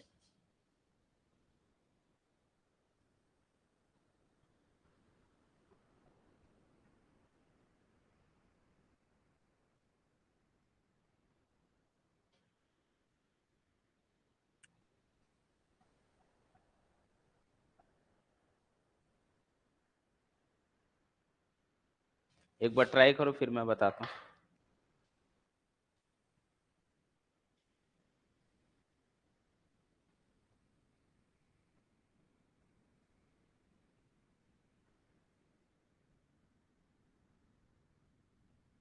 और यहाँ पर जो है मैं दोनों दे देता हूँ ताकि, हाँ ठीक है, लिखा हूँ what to be happen to be white and red, दो है, दो गेंदे निकालो, पहली व्हाइट हो दूसरी कैसी हो? रेड हो। ये थोड़ा कीवर्ड है, आप ध्यान से देख लो भाई। एक कौन सी गेंदे है? व्हाइट, और दूसरा कौन सा है? रेड है। तो एक गेंद व्हाइट, दूसरी गेंद रेड होने की प्रोबेबिलिटी चूज करनी है।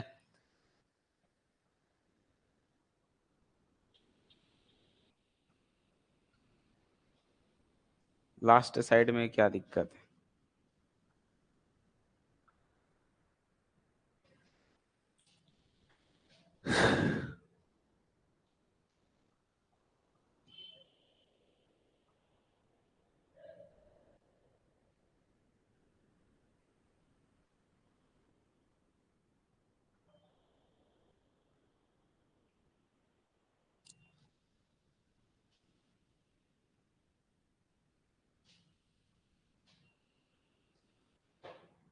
चलो भाई बताओ, किसी ने ट्राई किया, किसी ने बना, किसी का आंसर, या जिसका नहीं बना वो भी बताओ।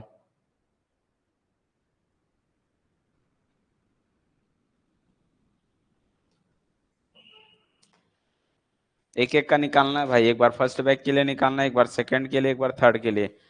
बैग बोल रहा हूँ, अर्न्स के लिए निकालना है, फर्स्ट अर्न्स के लिए, सेकंड अर्न्स के लिए, थर्ड अर्न्स के लिए, तीनों के लिए निकालना है, अलग अलग ये चीजें निकालनी है।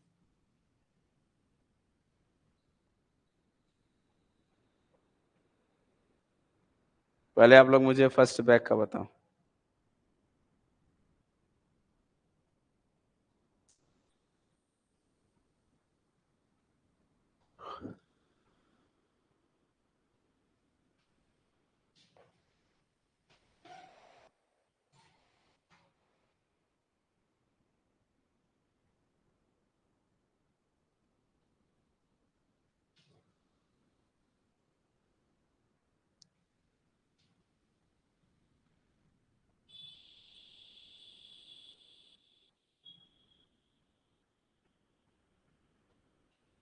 फर्स्ट बैग के लिए कितना है? फर्स्ट बैग का 2/15। ओके ठीक है, और ट्राई करो।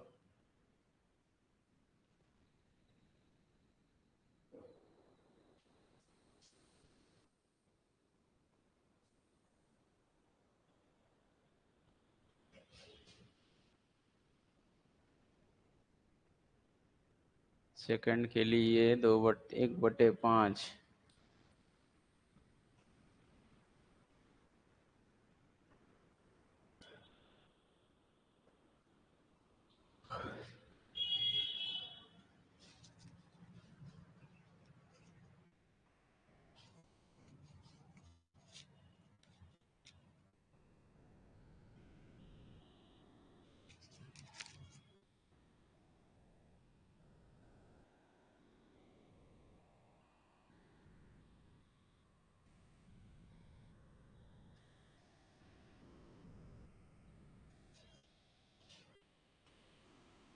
फर्स्ट का 2/15, 6/15, 3/15।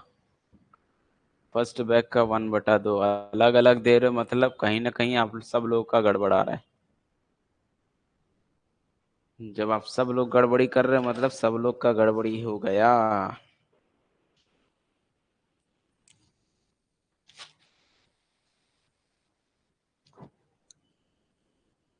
चलो आ जाओ, कोई दिक्कत नहीं, एक एक चीज को समझते हैं आराम से, बिल्कुल। पहले तो E1 E2 E3 पता कर लो क्या होता है। E1 क्या है, क्या है, E3 क्या है। E1 E2 E3 का मतलब होता है फर्स्ट बैग चूज करने का प्रोबेबिलिटी, इवेंट है। ठीक है, event for choosing first bag. ठीक है, फर्स्ट अर्न चूज करने की जो इवेंट है, ये किसके लिए है? सेकंड वाले के लिए है। और ये किसके लिए? थर्ड के लिए। तो बताओ, जब ये इवेंट है तो इनकी प्रोबेबिलिटी कितनी होगी? तो E1 की प्रोबेबिलिटी, E2 की प्रोबेबिलिटी, या फिर E3 की प्रोबेबिलिटी, तीनों की प्रोबेबिलिटी, E1 हो, E2 हो या फिर E3 हो, तीनों की प्रोबेबिलिटी कितनी होगी? बैग चूज करनी है, यानी सॉरी बैग आ जा रहा है, अर्न चूज करने की प्रोबेबिलिटी तो 3 है, तो कितना आएगा? सिंपली है 1/3 आने वाला है, इसमें नो डाउट, कोई दिक्कत नहीं। अब कहां पर आएगा प्रॉब्लम? आपको जो है फर्स्ट जो दो गेंदें निकालनी है, वो दो गेंद में एक व्हाइट हो एक रेड हो। तो अगर मैं बात करूं सिर्फ फर्स्ट बैग से तो प्रोबेबिलिटी ऑफ फर्स्ट बैग, मतलब फर्स्ट बैग कौन है भाई? फर्स्ट बैग आपका E1 है। ये फर्स्ट टर्न E1 है। E1 से ए कोई इवेंट है, इवेंट को क्या ले लो, ए कोई इवेंट है, क्या हो? रेड हो, है ना। ए क्या है? टू गेंद ड्रॉ करनी है, टू गेंद, टू बॉल, और वो कैसी है? व्हाइट एंड रेड होने का क्या है? कोई इवेंट है। ठीक है, तो ये बताओ, ध्यान से समझोगे, एक एक चीज को समझते जाओ बिल्कुल आराम से। प्रोबेबिलिटी ऑफ इवेंट ए होना है कहाँ से? फर्स्ट अर्न से। तो भैया फर्स्ट में पहला गेंद क्या होना चाहिए? व्हाइट। दूसरा क्या होना चाहिए? रेड। व्हाइट कितना है आपके पास? एक ही तो चॉइस है, तो एक C1 बोलो या 1 बोल दो, एक ही बात है। इनटू सेकंड बोल रहा है रेड हो। रेड कितने हैं आपके पास? दो रेड है, दो में से कोई एक रेड आएगा, दो में से कोई एक रेड आएगा। नीचे में टोटल NS लिखते हैं, टोटल कितने बैग में? 1 2 3 3 6, छह में से कोई भी दो निकाल रहे हो तो 6C2 आएगा भाई। अगर आप इनको अच्छे से सॉल्व करोगे तो देखोगे तो ये 1 है और ये 2 है, तो 2/6 से 2 मतलब 6 × 5 डिवाइड बाई 2 × 1, ये कितना हो गया? 4/6 × 5, और ये कटेगा तो 2 दूनी 4/5 2/15 भी सिर्फ क्या निकला? यही तो नहीं ना आप लोग आंसर बता दिए फर्स्ट का 2/15। आप यही तो बस नहीं ना बता दे रहे हो। अरे भैया बेस थ्योरम अप्लाई होगा ना, चॉइस करनी है। तो पहले बैग के लिए अभी निकला, पहले बैग से वो होने की इवेंट निकली है। अभी प्रोबेबिलिटी बेस थ्योरम अप्लाई ही नहीं की हो आप लोग, मेरे को लगता है आप लोग वही आंसर बता दियो। ए अपॉन जब आप E2 करोगे, तो ए अपॉन जब आप E2 करोगे तो क्या मिलेगा? टोटल कितने हैं नीचे में देखना पड़ेगा। टोटल कितने हैं भाई? सेकंड में से 3 3 6, यहाँ भी है 3 3 6, सब में से 6 है, तो एक्चुअल में ये 6C2 ही रहेगा। और ऊपर में क्या आएगा, एक वाइट और एक रेड। वाइट कितने हैं, दो में से एक, तीन में से एक, तो 2C1,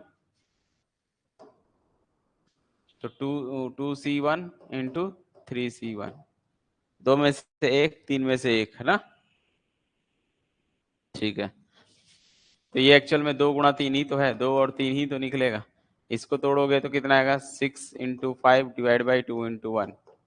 तो ये कितना हो जाएगा, 2 × 6 से 6 कट गया, ये 2 ऊपर पहुंचेगा, 2/5 आएगा। मेरे को लगता है आप लोग सिर्फ इसी को आंसर बता दिए हो, 2/5।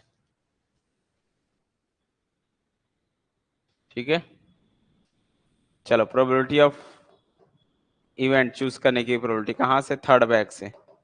तो कितना आएगा, 6C2 तो रहेगा ही रहेगा। ऊपर में देखना पड़ेगा व्हाइट कितने, रेड कितने हैं। व्हाइट कितने हैं इसमें, थर्ड में 3 है, तो 3 में से एक, रेड में से एक, तो 3 में से एक, और ये तो 3 और 1 ही आने वाले हैं, क्योंकि 1C1 लिखने का कोई मतलब ही नहीं है। ठीक है, मैं डायरेक्ट लिख दे रहा हूँ 3C1 और 1। ये कितना आने वाला है, 3/में 6 × 5/4 होता है, 2 दूनी 2 × 1, तो 2 × 6, तो कितना आएगा, 3 3 कट गया, 1/5 आ रहा है। अब आता है Bayes theorem. Bayes theorem,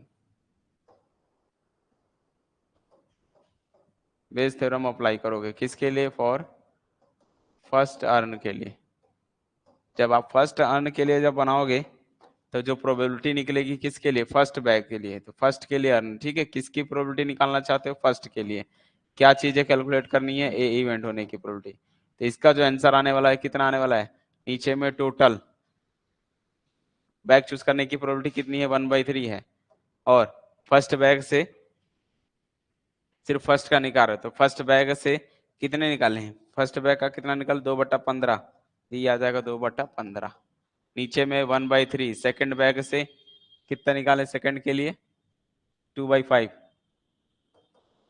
plus 1/3 into first का 2/15 है, सेकंड का 2/5 है, और थर्ड का 1/3 इंटू थर्ड का कितना निकला है, 1/5।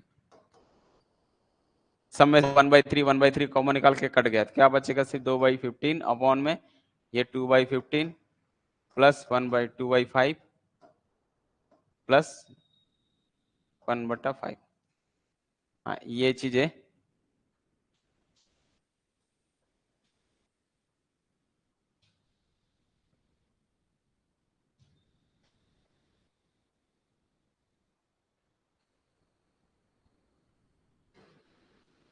ठीक है। तो ये कितना आने वाला है भाई, 2/15, ये वैसे ही रहेगा, मल्टीप्लाई बाई एलसीएम 15 ऊपर जाएगा, 15 आएगा कि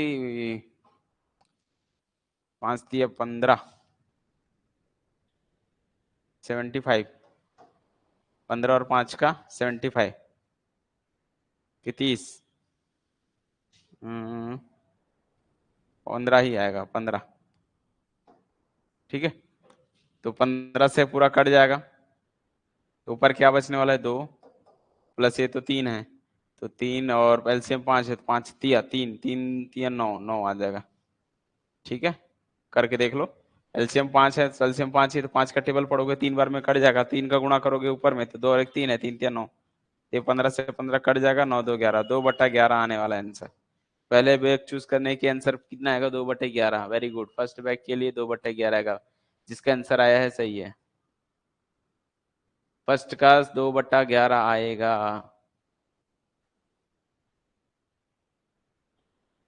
ओके, अब समझ में आया। आप लोग शायद यहीं तक आंसर बना दिए थे, फर्स्ट बैग बेस थ्योरम जब आप अप्लाई करोगे बेस थ्योरम फर्स्ट बैग के लिए तो 2/11 आएगा।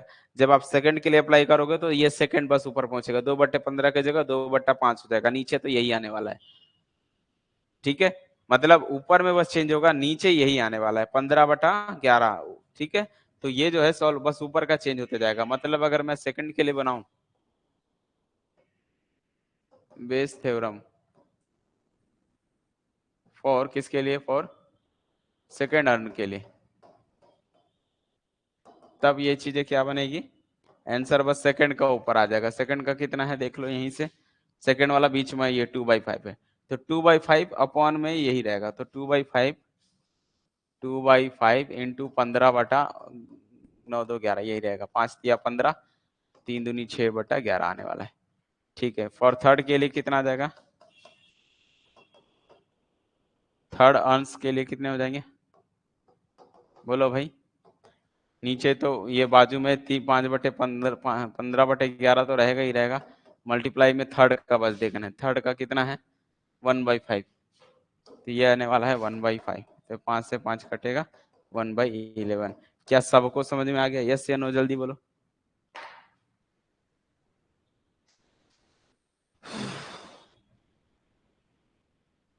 तीन बटे ग्यारह, ओके। थर्ड का 3/11 क्यों आएगा, क्योंकि थर्ड का देखना है ना, थर्ड का कितना है 1/5 है ना, जब 1/5 से काटोगे 5 × 15 होता है, 3/11 आ जाएगा। ठीक है, तो आया सबको समझ में, जल्दी बोलो भाई।